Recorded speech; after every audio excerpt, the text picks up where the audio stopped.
Hey guys, what's up? Mystical here with aCupofDeath Gaming, and today's tutorial we wanted to show you guys how to set up a green screen in OBS. Before we get started in the actual settings in OBS, let me mention a couple things about a green screen. A green screen does not actually have to be green. You can use any color you wish. However, green is typically used, especially this color of green, which is kind of like a lime neon kind of green, is typically used because it doesn't match a lot of clothing. If you were to use a blue screen, for example, you would no longer be able to wear anything blue on your stream because that blue color, like the stripes in this shirt, would actually disappear from your stream as well. The second thing to mention is you do not actually need a professional green screen. You can even use something like a bed sheet as long as it's thick enough. You just want to make sure it's thick enough and pretty solid color consistency. Another great feature to a green screen to use are lights. You don't need them once again. However, lights will definitely make your green screen function better as well as improve the overall quality of just your webcam's picture.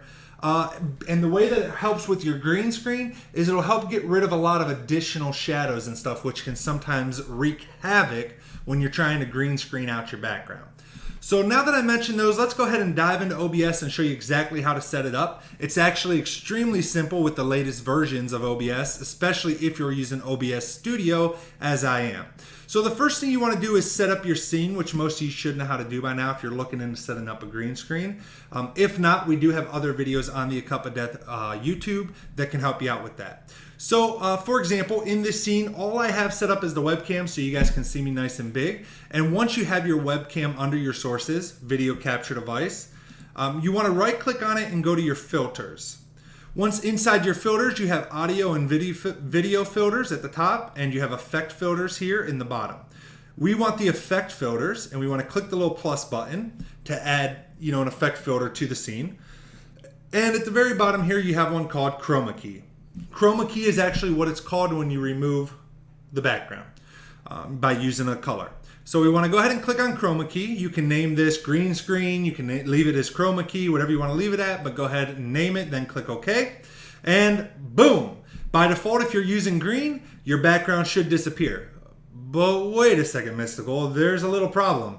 I can still see some wrinkles and stuff from the sheet that was there. You're right. And that's what these settings here down below help you with. So similarity is how similar of colors that it should get rid of. So since there's a little bit of shadow, and as you see in this top right corner, I think for you guys it would be left, we want to increase the similarity just a touch till we get rid of that. So we increase that just a touch. You can see that's now gone.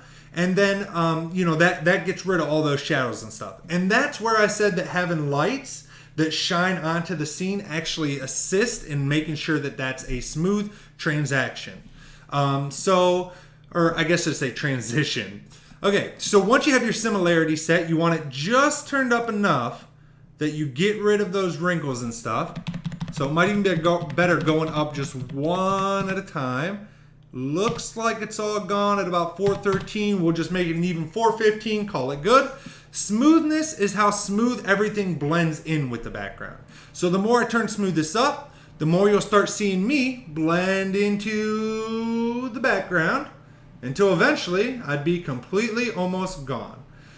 This is good for after you adjust the similarity. So for example, let me put it back at about 80 where it was at normally. Let's say you have to increase the similarity because you don't have good light in, and you get something like this where you start fading.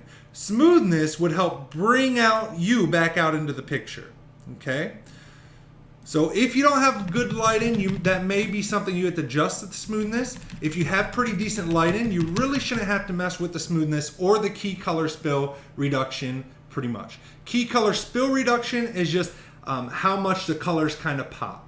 The less you have it, the more they kind of pop. The more you go, the more you turn it up or the more you take it to the right, the more black and white the image becomes. Again, because we have good lighting, 100 was pretty good, so we'll leave it there.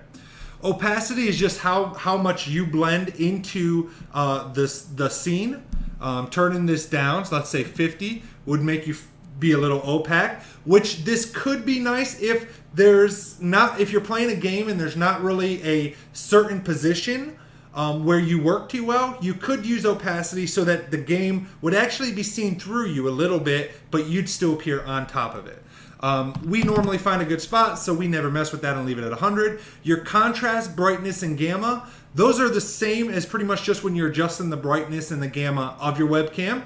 However, when you adjust these things, it might take away some of your color, especially things in like the smoothness and stuff. So if that's the case, you may need to adjust your contrast and brightness to kind of bring the color back to life. But again, because we have pretty decent lighting, we don't really need to mess with it. So we'll leave those as is. And once you have that done, you just hit close and boom, now you are chroma keyed or green screened.